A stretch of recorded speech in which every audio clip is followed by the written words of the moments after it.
아멘, 할렐루야. 오늘은 위로에 대해서 말씀을 드리겠습니다. 위로. 여러분 살다 보면 위로받고 싶어 합니다. 책망보다는 위로받기를 원합니다. 교회 와도 위로받기를 원하고요.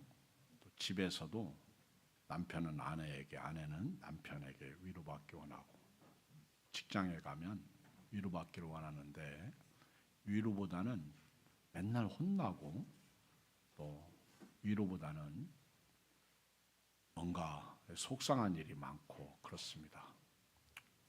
그럼 한번 생각해 보세요. 병든 사람에게 병이 낫는다는 것보다 더 큰 위로는 없을 거예요. 그렇지 않겠어요?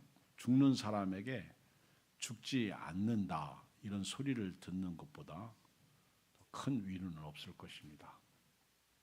뿐만 아니라 우리가 이 땅을 살아가면서 돈 없는 사람들에게 돈을 주면 그것도 위로가 된다는 사실이에요. 그런데 우리가 받는 위로는 상당히 한정적이고 순간적이고 지속적이지 못합니다. 오늘로 끝나는 위로들이에요. 대부분이 아니라 다 그렇습니다.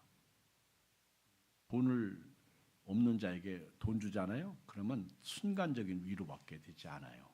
또 아픈 사람이 병 낫잖아요. 그것도 순간적인 위로입니다. 죽는 사람이 좋은 약이나 또는 좋은 의사를 만나거나 또 구사일생으로 살아나면 그것도 순간적인 위로입니다. 그 위로가 지속되지 않는다는 거예요. 제가 이렇게 목회하면서 교인들이 새로 나오잖아요. 그럼 순간적이에요. 그때만 위로받는 거예요. 그리고 교인들이 적게 나오면 또 그때는 슬퍼지는 거예요. 사람은 인지상정이고 또 위로받는 것이 중요하지만은 위로받기보다는 위로하라. 평화의 기도 노래에서 우리는 위로받기보다는 위로하며 이런 가사가 있잖아요. 근데 그럼에도 불구하고 위로받는 것이 중요합니다. 위로를 받을 때 마치 숨통이 트이는 것 같아요. 살맛이 납니다. 우리 옆 사람을 쳐다보며 오늘은 내가 당신을 위로하겠습니다. 이렇게 위로받으세요. 아멘. 아니 옆 사람 쳐다보고 인사하시라고요. 오늘은 내가 당신을 위로하겠습니다. 여러분 저도요 굉장히 위로받고 싶은 사람이에요. 그러니까 여러분들이 위로하며 사세요. 그런데 그 위로가 생명이 있는 위로도 있을 수 있겠지만은 그렇지 않은 위로도 있다는 사실을 말씀드리고 싶고요. 또 우리 인생은 위로 속에서 산다고 해도 과언이 아닙니다. 그런데 진짜 위로받고 싶어도 위로가 안 될 때가 있어.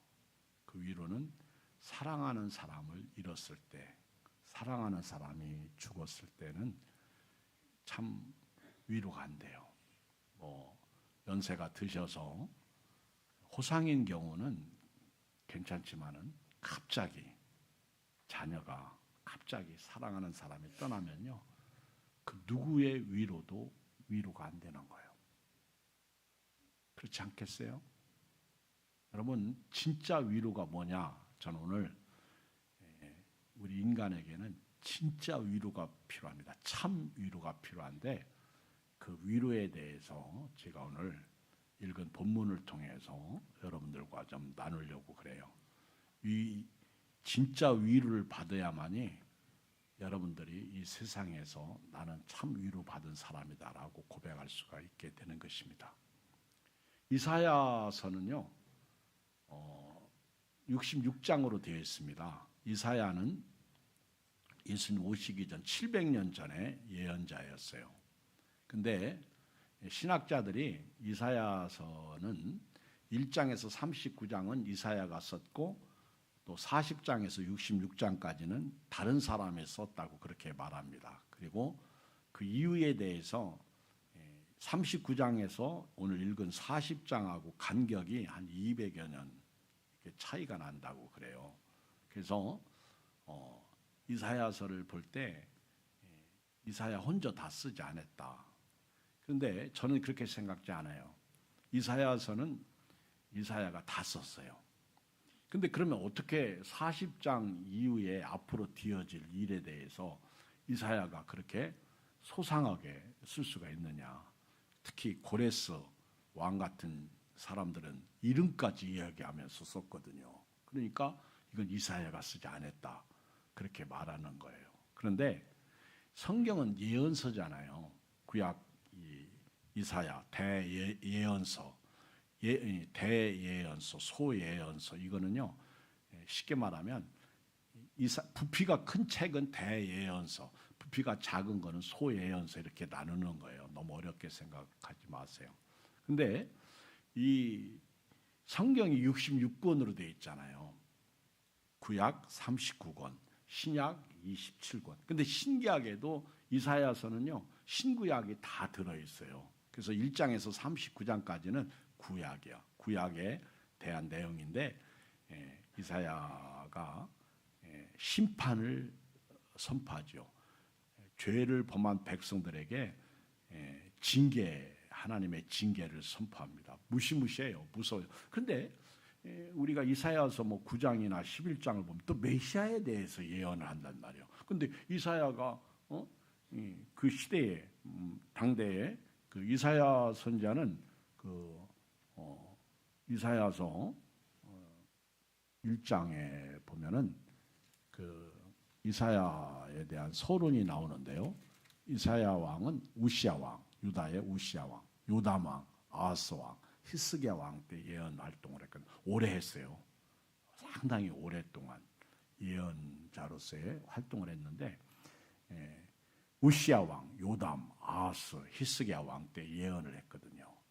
근데 이사야가 아주 곳곳에 복음을 심어놨어요. 근데 그걸 이사야가 할 수 있는 게 아니에요. 그건 하나님이 이사야를 통해서 앞으로 메시아가 오실 것이라는 예언을 하는 거예요. 이사야 1장에서 39장까지는 놀랍게도 구약 39권이 그 안에 들어있다고요. 그리고 40장부터 66장까지는 또 놀랍게도 신약이 들어있어요. 근데 이사야가 그 40장부터 66장까지 미래에 뒤어질 일에 대해서 쭉 예언하잖아요. 근데 이름까지도 밝히고 심지어는요. 그 예수님께서 이사야가 활동할 때 700년 후에 예수님 메시아가 오셨거든. 근데 그 얘기에 대해서 심지어는요. 이사야서를 읽어보면 새하늘과 새 땅에 대한 이야기가 나와요. 말씀이. 새하늘과 새 땅. 독사의 굴에 손을 넣어도 독사가 물지 않고 어린아이가 사자와 함께 뛰놀고 막 신나요. 이사야서 40장에서부터 66장까지는 막 예수님 재림 후에 첫 천국까지 영원한 천국까지도 이야기하고 있다고. 그러면 이사야가 이걸 다 어떻게 예언할 수 있겠어요? 하나님으로부터 계시를 받았거든. 하나님이 가르쳐 줬거든. 아멘. 그래서 foretelling 미리 말하다. 이게 예언이야. 미리에 말하다. 그래서 미래에 일어날 일에 대해서도 이사야가 얘기했기 때문에 저는 이사야 선지자가 이 66권을 다 기록했다. 예언 하나님이 가르쳐주지 않으면 모르는 거죠. 어떻게 알아요? 그렇지 않아요? 이사야가 다 기록했는데요. 이 이사야가 그렇게 지금까지 심판과 징계에 대해서 말씀하시다가 이제 40장 1절에 딱 와보면 너희 하나님이 이르시되 너희는 위로하라. 내 백성을 위로하라. 지금 하나님은 지금까지 그렇게 고통당하고 힘들게 살아온 그 자기 백성, 하나님이 선택한 백성들을 위로하라. 이렇게 말해요. 위로하라. 너희는, 그러니까 우리끼리 위로하고 살아야 돼요. 교회 와서 시험 들지 말고, 시험 주지 말고, 또 오늘은 특별히 나가면서 한마디씩 목사님 진짜 오늘 말씀에 은혜 받았습니다. 이렇게 위로하라 얘기해요. 아멘. 그리고 밥한 사람들에게 오늘은 카레 나왔냐? 오늘은 뭔 밥이요? 오늘은 비빔밥입니다. 그러면 비빔밥은 뭐요? 이것저것이 섞어지는 게 비빔밥이 아니에요. 공구리 치는 거. 그래서 그렇게 해서 먹어야만이 맛있어. 근데 오늘 비빔밥을 주는데 어떤 사람은 계란 2개를 먹을 수도 있고 어떤 사람은 1개. 저는 이상하게 목사님 하나 더 드시라고 더 후라이 해가지고 가져오더라고. 난 더 먹어. 저는요 비빔밥을 먹을 때 저는 꼭 계란을 그냥 먼저 먹지 계란하고 비빔밥 같이 안 비벼. 재미없어. 계란은 계란대로 맛있게 먹어요. 근데 그게 법은 아니야. 어떻게 먹든 맛있든 맛이 없든 비빔밥에 고추장이 있든 없든 참기름이 들어가든 안 들어가든 그냥 감사함으로 먹고 오늘 수고한 목장의 식구들에게 위로해 주는 거예요. 오늘 밥 기가 막힙니다. 밥 생각하니까 설교 들을 생각이 안 나요. 그렇죠? 그리고 오늘 당신이 내 옆에 있어서 감사합니다. 오늘 건강하게 함께 예배드리게 돼서 감사해요. 서로 위로하라 얘기해요. 내 백성을 위로하라는 거예요. 하나님이 우리에게 너희는 내 백성을 위로하라. 그러면서 2절에 너희는 예루살렘의 마음에 닿도록 말하며 그것에게 위치라. 그 노역의 때가 끝났고 그 죄악이 사함을 받았느니라. 그의 모든 지로 말미암아 여호와의 손에서 벌을 배나 받았느니라 할지니라 하시니라. 여기 아주 마음에 닿도록 예루살렘을 향해서 마음에 닿도록 말하라는 거예요. 그러니까 위로할 때 진심으로 하라는 얘기예요. 사랑으로 하라는 얘기예요. 섬김으로 하라는 얘기예요. 빈말로 하지 말고. 꼭 우리는요 감사합니다만 말로만 그래요. 그럼 뭐 커피도 사오고. 그런데 그거는 그냥 농이겠죠. 조크. 그런데 우리는 위로해. 마음에 닿도록. 그렇죠. 이왕 위로할 거면요. 오늘 집에 가거들랑 아내들은요. 남편을 위로하세요. 여러분 저는 설교자로서 설교하고 나서 하나님 눈치는 절대 안 봐. 근데 교인 눈치를 봐요. 교인들이 오늘 설교에 목사님 죽 썼네 이럴까 봐. 또 오늘 은혜가 되네 이럴까 봐. 교인 눈치 본다고. 그런데 딱 집에 갔는데 같이 사는 분이 오늘 그것도 설교라고 했어요. 그러면 내가 살고 싶어 죽고 싶어. 목사인 저도요 솔직히 살고 싶지 않습니다. 그런데 여보 오늘 은혜 받았어요. 그러면 내가 그래? 아이고 뭐 먹고 싶어. 우리 같이 나가서 우리 고기 먹으러 가자. 이럴 거 아니요. 그 위로가 그렇게 좋은 거예요. 그러면 아내가 나이가 먹었어.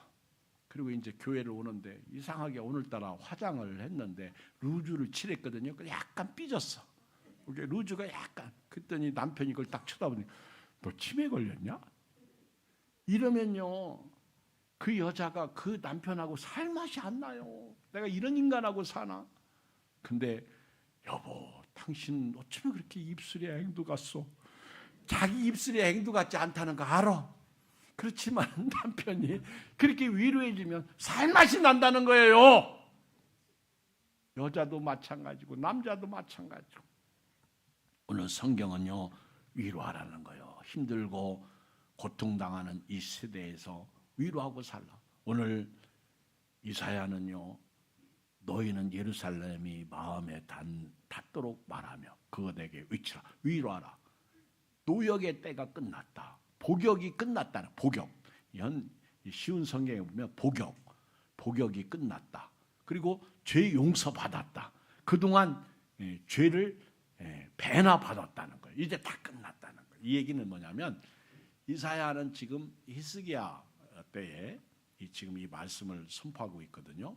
그런데 히스기야 왕 때. 그런데 이스라엘 백성들이 지금 앞으로 바벨론의 포로로 잡혀가서 70년 동안 복역, 노역, 종으로서의 삶을 사는 그 시대가 끝났다는 거예요.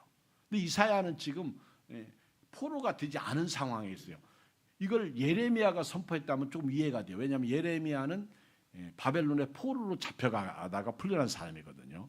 그리고 예레미야가 사역하던 시대 마지막 시드기야 왕 때에는 유다가 멸망당했거든요. 그런데 이사야는 그보다 훨씬 전 사람이거든요.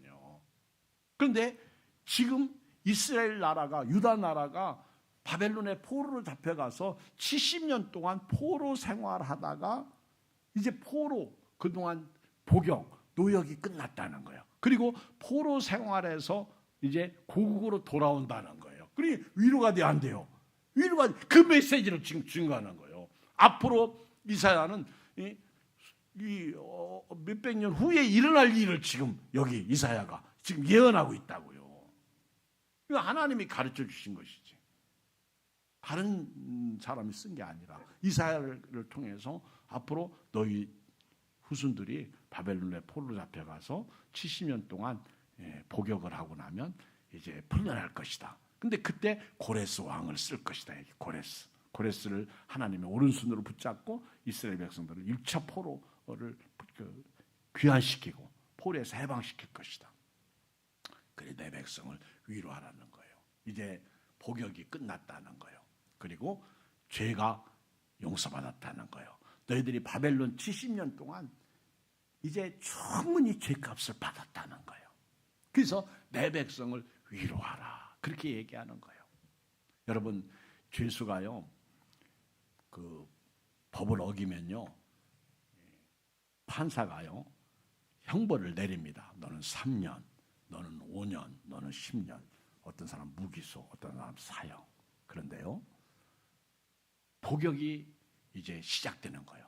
죄값을 받는 거예요. 그런데 3년 딱 차잖아요. 그러면은 감옥에서 법으로 너는 나가라는 거예요. 더 있지 말라는 거예요. 그때는 나는 감옥에서 더 살고 싶은데 아니요, 너는 그냥 끝났어. 나가라는 거예요. 이게 복역이 끝난 아주 축복이죠. 위로죠.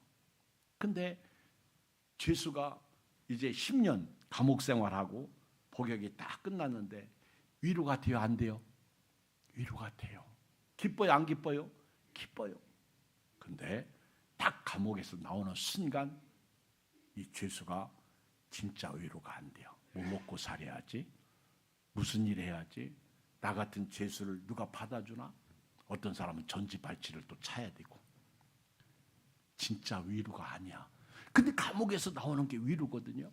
여러분 잘 생각해 보세요. 이스라엘 백성들이 애굽에서 430년 동안 그들이 노역을 했어요. 근데 하나님이 그들을 해방시키셨어. 이게 출애굽이야, 해방. 막 이들이 십계라는 영화를 보면요, 막 금은 보아, 뭐 가축, 뭐, 야, 참 재밌어요, 막. 그렇죠? 얼마나 즐겁게 기쁘게 이 해방돼 가지고 나오는지 몰라. 그런데 그때 위로가 진짜 위로가 아니더라고. 뭘 만나요? 홍해를 만나. 홍해 바다를 만나니까 원망하고 불평하고 모세 보고 왜 애굽에 매장지가 없어서 우리를 이 바다에 매장시키고 수장시키려고 하느냐. 막 짜증 부리잖아. 그런데 하나님이 홍해를 갈라주셨더니 이번에는 뭘 만나? 광야 만나잖아. 광야. 뱀이 나오고 천갈이 나오고 도적이 끓고 길도 없어. 밤에는 막 얼어 죽어. 낮에는 더워 죽어. 여러분, 첩첩산중이야. 진퇴양난이야. 그러니까 막 백성이 계속 짜증 부리는 거예요. 여러분, 우리나라 8.15 해방 똑같은 거예요. 광복을 맞이하니까 막 해방의 기쁨이 할렐루야 아멘 막 태안동지 만세 그랬는데 그 다음부터는 판이 어떻게 짜집니까? 정치인들이 등장하면서 서로 네 편하고 그런 상황 속에서 공산주의가 탁 이데올기가 들어오더니 북한이 남한을 그냥 탁 쳐들어오자. 1950년 6월 25일 그날 주일 아닙니까? 막 총칼을 들고 같은 민족 상쟁이 일어나잖아요. 막 쳐들어와서 다 죽이고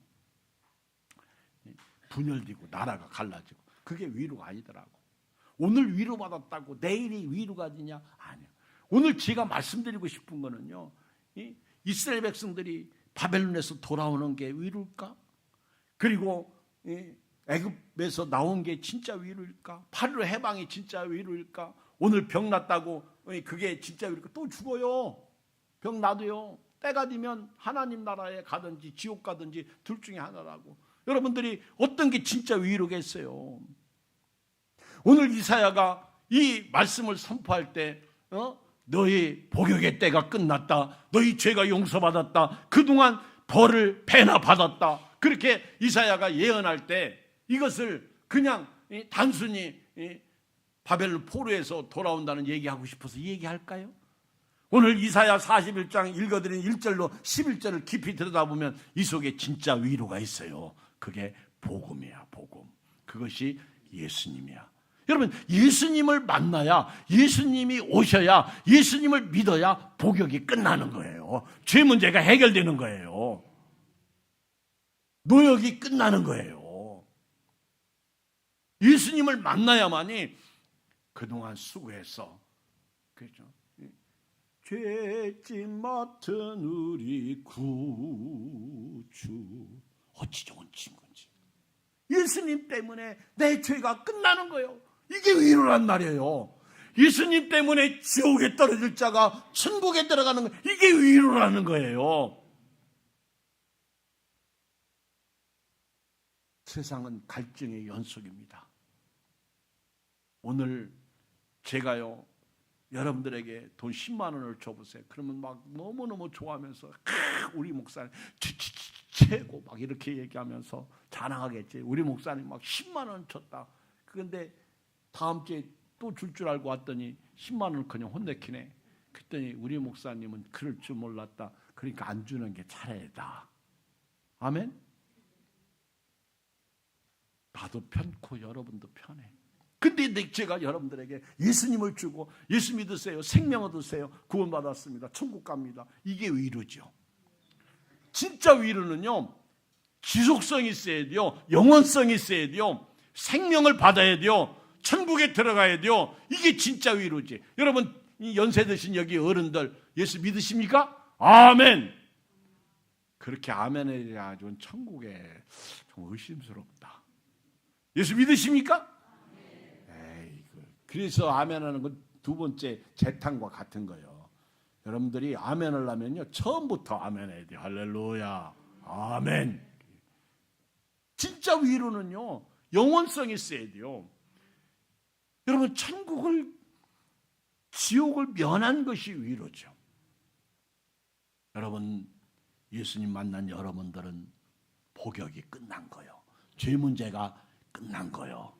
그동안 벌을 배나 받은 거예요. 그러면서 3절에 위치는 자의 소리 이르되 너희는 광야에서 여호와의 길을 예배하라. 사막에서 우리 하나님의 대루를 평탄하게 하라. 골짜기마다 도두어지며 산마다 언덕마다 낮아지며 고르지 아니한 곳이 평탄하게 되며 험한 곳이 평지가 될 것이요 여호와의 영광이 나타나고 모든 육체가 그것을 함께 보리라. 이는 여호와의 입이 말씀하셨느니라. 어디서 많이 들었죠? 누가 얘기했죠? 이 말씀을 누가 선포했어? 침례 요한, 세례 요한, 침례 요한이 이 말씀을 선포한 거예요.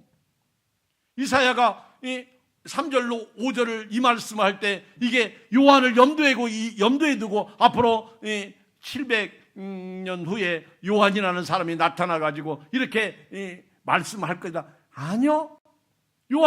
이사야는 그걸 모르고 쓴 거야.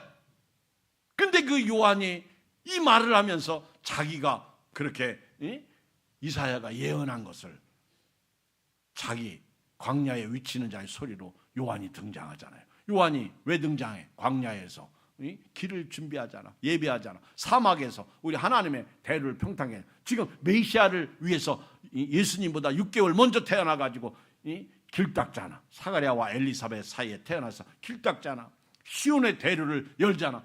지금 메시아가 오신다. 나는 그의 신발 끈 풀기도 감당할 수 없다. 지금 위치난 자의 소리요. 뭐라고 외칩니까? 광야에서 여호와의 길을 예배하라. 지금 예수님이 오신다는 거예요. 길 닦으라는 거, 위로하라는 거예요. 위로하라. 메시아가 오시니까 이게 위로라는 거예요. 광야가 어디예요? 물이 없어. 사막이 어디예요?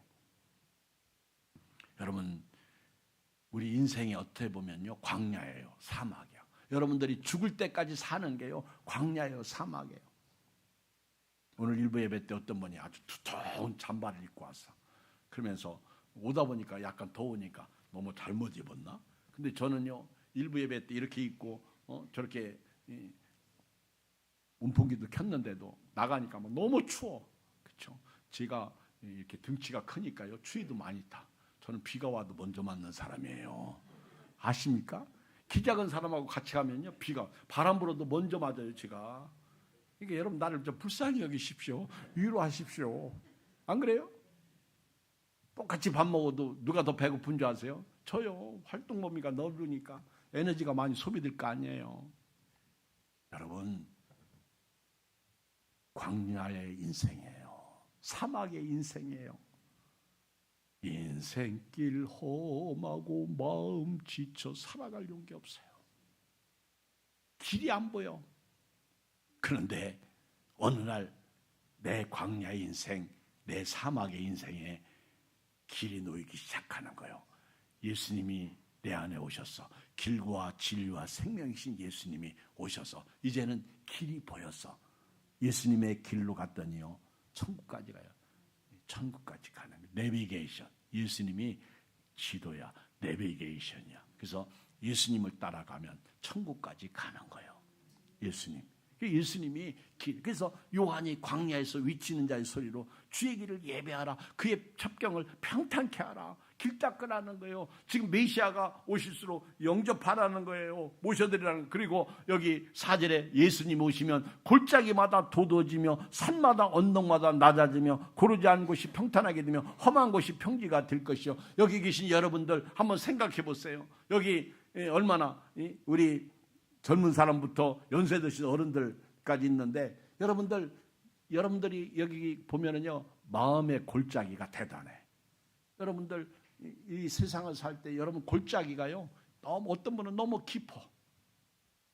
골짜기, 이게 상처야. 특히 여자분들은 골짜기가 너무 많아. 평생에 지워지지 않는 이 상처, 이거 예수님 때문에 지우세요. 제발 싸울 때 옛날 얘기 좀 하지 말고, 이 골짜기가 아직 남았어. 이거 패러다임 시프트 해야 돼요. 이 골짜기가 너무 깊어. 남자들은 갖다 주지도 않으면서 큰 소리 치지 말고 이 골짜기를 좀 메워야 돼요. 마음의 골짜기, 이념의 골짜기, 이데올로기 골짜기, 어떤 주의, 니즘의 골짜기, 이런 것들이 있어요. 지식의 골짜기, 어떤 사람은 이 교만의 골짜기, 부자, 어떤 사람은 가난한 사람, 이런 골짜기들이 있어가지고, 그리고 어떤 사람은 자격지심, 이것도 골짜기야. 이런 골짜기가 이게 평준화가 돼야 돼요. 높은 사람은 낮아지고, 이게 예수님이 우리에게 주시는 평강이야. 예수님이 우리에게 주시는 하나야. 교회 안에서는요, 사장도 회장도 주의 어떤 종도 사원도 이게 없어야 돼요. 교회까지 와가지고 내가 사장인지 너 나한테 인사적 구두 닦어, 사장님 오셨네, 그리고 뭐 그게 아니에요. 교회에서는 오죽하면 사도 바울이 뭐라고 그랬어요? 주 안에서는 형제다, 자매다. 그런데 과거에 이렇게 세상에 나가면 다시 또 주중관계가 되잖아요. 근데 교회 안에서 이걸 자유를 육체의 기회로 삼지 말라는 거예요. 아무리 교회에서 자유를 그렇게 얻었다고 해도 예의는 지키라. 이걸 가르쳐준 게 바울이야. 그런데 교회 안에서는요, 잘난 사람도 못난 사람도 우리 예수 안에서요 하나예요, 하나. 서로 섬기는, 예수님의 섬김의 리더십을 가지고 저와 여러분들이 살아야 되는 거예요. 예수님이 오시니까 골짜기마다 도도지고 산마다 언덕마다 낮아지며 고르지 아니한 곳이 평탄하게 되며 험한 곳이 평지가 될 것이라. 그래서 오늘 예배드리고 탁 할 때는요, 주 안에서 연세 드신 분들은 우리 아이처럼, 또 아이들은 우리 어른처럼 그렇게 낮아지고 서로 평준화되었어요. 하나 되어서 할렐루야. 이게 사랑이죠. 이게 섬김이죠. 이게 기쁨이죠. 이게 행복이죠. 아멘. 교회에 와서까지 대접받으려고 앉아있고, 어떤 사람은 수고만 하고 어떤 사람은 앉아서 먹고, 하긴 뭐 어디를 가든지 꼭 그렇더라고. 앉아있는 사람은 끝까지 앉아있고 서있는 사람은 끝까지 서있고 할 수 없어. 근데 기쁨을 하라 얘기. 아멘. 감사함으로 하라 그 얘기입니다. 섬김으로 하라. 보세요. 5절 읽어봐요. 시작. 여호와의 영광이 나타나고 모든 육체가 그것을 함께 보리라. 이는 여호와의 입에 말. 여러분, 여호와의 영광이 뭘까요? 성경에서 여호와의 영광이 나타났어. 모든 육체가 그 영광을 함께 볼 것이다. 하나님의 입이 말씀. 여호와의 영광은 예수님이에요. 예수님. 여러분 히브리서 그냥 제가 읽을게요. 1장 3절에 보면 이는 하나님의 영광의 광채시요 그 본체의 형상이라 이렇게 나온다고요. 하나님의 영광의 광채, 본체의 형상. 이 땅에 우리 교회에 오면요 우상 이런 게 없어요. 사진도 안 걸어. 왜 안 그런지 아세요? 우리 하나님의 영광의 광채, 예수님은 충분해. 심지어는 십자가도 안 거는 교회가 있어요. 이것도 우상이라고. 그런데 본체의 형상, 예수님이 딱 한 번 하나님의 본체로서 형상으로 이 땅에 오셔서 말씀이 육신인데 우리 가운데 가시면 우리가 그 영광을 보니 예수님이야. 그 영광, 하나님의 영광을 통해서 예수님을 통해서 하나님의 영광인 예수님을 통해서 우리가 하나님을 보게 된다는 거예요. 여호와의 영광이 나타나고 모든 육체가 그것을 함께 오려. 이사야가 아주 이 말씀 속에 예수님 복음을 깊이 심어놨어요. 어떤 목사님들은 이 설교하면서 예수님 이야기 0.01%도 안 해. 어쩌면 이 말씀 가지고 예수님 이야기를 그렇게 안 꺼낼까? 내가 끊을 때까지 기다렸는데도 안 해 예수님 이야기를. 그래 예수님 이야기 않고 위로하라. 그럼 그 세상 위로나 똑같은 거지 뭐. 오늘 하나님의 위로는 예수님에게 있어요. 복역의 때가 끝나는 거, 죄 용서받는 거, 그동안 수고했다. 이건 예수님밖에 할 수 없어요. 십자가만이 답이에요. 그리고 그 예수님이 오시니까 광야에 위치는 자의 소리가 나오는 거예요. 사막에서 길을 평탄케 하라는 거예요. 예수님이 오시면 내가 가지고 있던 옛날 샤머니즘적인 거, 우상 섬겼던 거, 그리고 그런 세상적인 지식, 이성, 뭐 이런 모든 것이 다 깨지는 거예요. 예수님 앞에서는요 하나가 되는 거예요. 아멘. 그래서 교회 안에서는요 높고 낮음이 없어요. 우리 모든 사람들은 섬기면서 살아요. 교회는요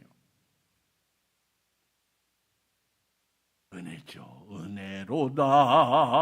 이 시간은 은혜 받을 시간이다. 믿읍시다. 받읍시다.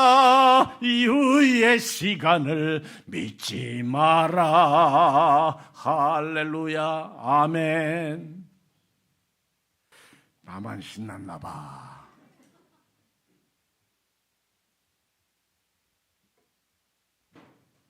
여호와의 영광이 나타나고 모든 육체가 그것을 함께 볼 것이다. 여호와의 입에 말씀하시는 6절 읽어요. 시작. 말하는 자의 소리여 이르되 위치라 내가 무엇이라 위치리까 하니 이르되 모든 육체는 풀이요 그의 모든 아름다운 들의 꽃과 같아. 풀은 마르고 꽃은 시들면 여호와의 기운이 그의 불미라. 이 백성 실로 풀이로다.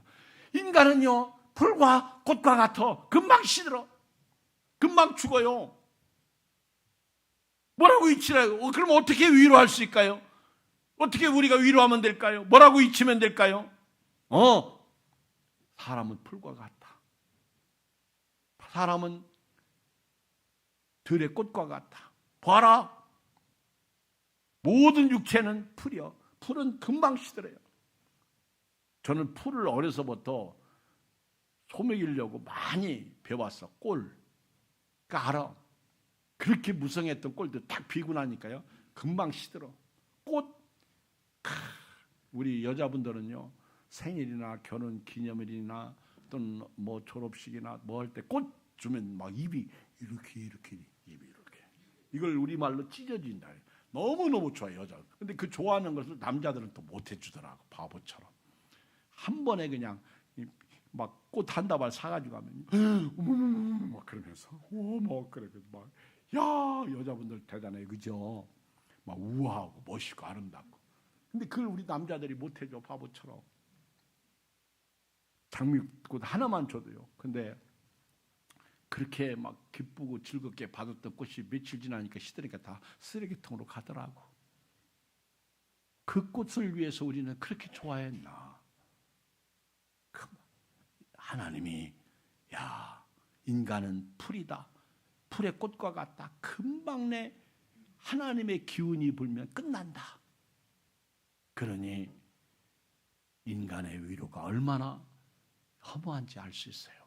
이게 위치라는 거예요. 그러면서 8절 시작. 풀은 마르고 꽃은 시드나 우리 하나님의 말씀은 영원히 이 말씀이 누구요? 예수님이잖아. 여러분, 풀은 마르고 꽃은 시들어요. 오늘 다시 한번 옆 사람 쳐다보세요. 옆 사람을 많이 쳐다보세요. 어제 저보고 누가 그러더라고. 목사님, 내가 처음 예양교회 왔을 때 목사님은 총각 같았었는데, 나보고. 근데 이렇게 시들었나요? 그분은 40 몇 살에 봤는데 지금 80 몇 살이요. 야, 세월이 유수와 같이 흘러갔어. 이제 10년 요쪽 저쪽 지나면요, 이제 가족들이 저한테 부구장 보내고 우리 어머니 돌아가셨어요. 이렇게 이 세상 떠난다고. 풀은 마르고 꽃은 시들어. 그런데 하나님의 말씀은 영원하다. 하나님의 말씀. 이 영원한 이 하나님의 말씀으로 위로받으시길 주의 이름으로 축복합니다. 이 풀은 마르고 꽃은 시드는데 잠깐의 위로를 통해서 그 위로가 없다고 원망하고 불평하고 짜증부리지 마세요. 홍해바다 만납니다. 광야 만납니다. 8.15 해방했더니 나라가 분단됩니다. 갈라집니다. 이것이 우리가 사는 세상이야. 진정한 위로는요, 말씀이에요. 예수님이에요. 풀은 마르고 꽃은 시듭니다. 그러나 우리 하나님의 말씀은 영원히 서리라. 이제 결론입니다. 그러면 우리가 이 위로를 선포해야 돼요. 예수님이 우리의 위로. 시작. 예수님은 나의 위로다. 시작. 예수님은 나의 위로다. 이 예수님을 선포해. 어떻게? 9절 시작. 아름다운 소식을 시온에 전하는 자여, 너는 높은 산에 오르라. 아름다운 소식을 예루살렘에 전하는 자여, 너는 힘써 소리를 높이라. 두려워하지 말고 소리를 높이라. 유다의 성읍들에게 이르기를 너희 하나님을 보라. 가서 외쳐야 돼요. 이제 가족들에게, 자녀들에게, 살림대 때 나왔던 분들에게 또다시 외쳐야 돼요. 교회 오라고. 우리 진정한 위로이신, 생명이신, 부활이신, 구원이신, 영생이신, 소망이신, 천국이신 예수님을 선포해야 됩니다. 진정한 위로, 높은 산에 올라가야 돼요. 이 얘기는 만방의 나팔을 불라는 거예요. 누구에게 나팔을 불러? 높은 산에 올라라. 그리고 아름다운 소식을 예루살렘에게 전하라. 어디에 가든지 여러분들이 가는 거예요. 힘써 소리를 높여 두려워하지 말고 선포하라는 거예요. 유다의 성읍들에게 이르기를 너희 하나님을 보라. 진정한 위로자, 우리에게 이 세상을 하나님이 사랑하셔서 독생자를 주신 그 하나님을 바라봐라. 여기 아주 9절 아주 끝부분에 유다의 성읍들에게 이르기를 너희 하나님을 보라. 하나님을 보라. 우리의 시선을 땅에서 끌어올려가지고 하나님을 보라. 하나님을 보라. 힘들죠? 어렵죠? 살맛이 없죠? 뜻대로 안 되죠? 위로해도 안 돼. 하나님을 봐라. 오늘 우리가요, 주님만 바라보세요.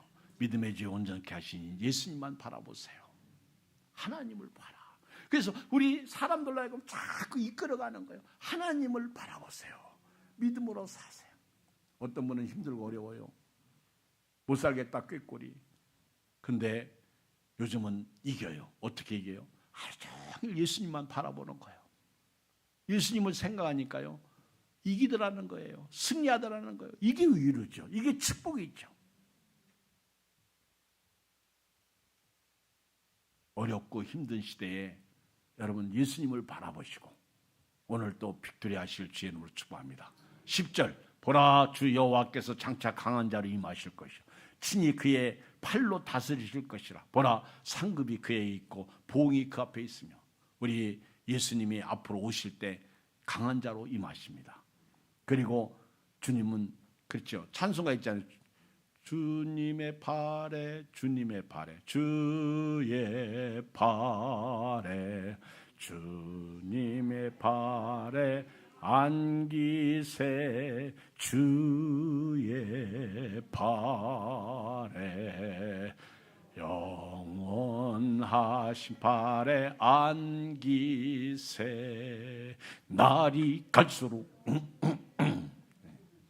주님의 팔에 안겨서 우리 행복하고 평안하고 건강하게, 그렇죠? 주님 나와 같이 동행하시는 주님을 찬양. 여기 강한 자로 임하시고요. 그리고 주님이 팔로 우리를 통치하시는 거예요. 안위해 주시고. 그리고 그분이 상급이야. 그분이 심판자야. 보응. 여기 상급과 보응. 상과 벌이야. 그리고 마지막 11절에 보면 시작. 그는 목자같이 양떼를 먹이시며 어린 양을 그 팔로 모아 품에 안으시며 젖먹이는 암컷들을 온순히 인도하시라. 그래서 주님은 목자이셔. 요한복음 10장 선한 목자이셔. 도적이 오는 것은 도적질하고 죽이고 멸망시키러 와요. 예수님이 오신 것은 양으로 생명을 얻게 하고 더 풍성히 얻게 하려고 오시는 거예요. 예수님을 만나면요, 선한 목자는요, 우리 이름을 다 불러. 순이, 철수, 그 다음에 기영이, 그렇게 해숙이, 이렇게 다 이름 불러. 우리 천국 책에 생명책에 기록되어 있잖아. 그렇잖아요. 이름이 불러. 이름. 그래서 우리 이름이 기록된 사람들을 다 불러 모아요. 목자야. 그래서 그 우리 안으로 이끌어 가는 거예요. 예수님이 우리 밖에 있는 양들을 위해서 우리 안으로 들여보내려고 그렇게 전도하러 다니시는 거예요. 그리고 푸른 초장에 누이시고 여기 먹이시는 거예요. 목자같이 양떼를 먹이시면 오늘 그 품 안에서 여러분들이 힘들고 어려워도요, 주님이 주시는 양식으로 풍성하게, 아멘. 예배 끝나자마자 가시는 것도 괜찮지만은 그래도 비빔밥 하나는 먹고 갔으면 좋겠어. 아멘. 여러분, 비빔밥을 먹으려면요, 손이 다른 때보다 수고를 많이 해야지. 비벼야지. 아멘. 그건 내가 해야 돼. 그럼 운동도 되잖아. 그렇죠? 어떤 분은요, 비비는 게 귀찮으니까 옆 사람한테 좀 비벼줘 그러더라고. 어떤 분은요, 먹고 씹는 게 귀찮으니까 먹여줘 그러더라고. 그러면서 형제의 소식도 묻고, 제가 기도해 드리겠습니다. 마지막 우리 목자 나오니까 시편 23편 말씀이 생각나네요. 여호와는 나의 목자시니 내게 부족함이 없으리로다. 그가 나를 푸른 불밭에 누이시며 신만한 물가로 인도하시는도다. 내 영혼을 소생시키시고 자기 이름을 위하여 의의 길로 인도하시는도다. 내가 사망의 음침한 골짜기로 다닐지라도 해를 두려워하지 않을 것은 주께서 나와 함께 하심이라. 주의 지팡이와 막대기가 나를 안위하시나이다. 기도하겠습니다. 우리 오늘 말씀 듣고요,